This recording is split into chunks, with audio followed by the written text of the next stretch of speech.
আজকে চলে আসলাম তোমাদের কমেন্টের উপরে একটা ভিডিও করতে। তোমরা সকলে জিজ্ঞাসা করো আমার চুল এত লম্বা ঘন সুন্দর কি করে, আমি চুলে কি অ্যাপ্লাই করি।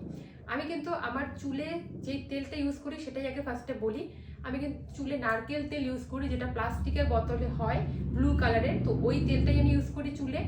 আর চুলে শ্যাম্পু করি ক্লিনিক প্লাস। আর মাঝে মাঝে আমি কন্ডিশনার অ্যাপ্লাই করি আমার চুলে, সেটা হলো সানসিল্কের। তো চলো তোমাদেরকে আগে চুলটা দেখিয়ে দিই, তারপর আমি তোমাদের সঙ্গে দেখাবো কোন শ্যাম্পুটা আর কিরকম শ্যাম্পু আমি ইউজ করি।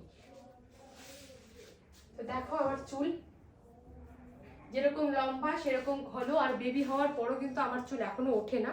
তো চলো তোমাদেরকে দেখাই আমি কোন শ্যাম্পু ইউজ করি। আমি শ্যাম্পুর এই পাতাগুলো সবসময় ইউজ করি, আমি বোতল কিনি না, আমার পাতাটাই মনে হয় নেওয়া লাভ, তাই জন্য।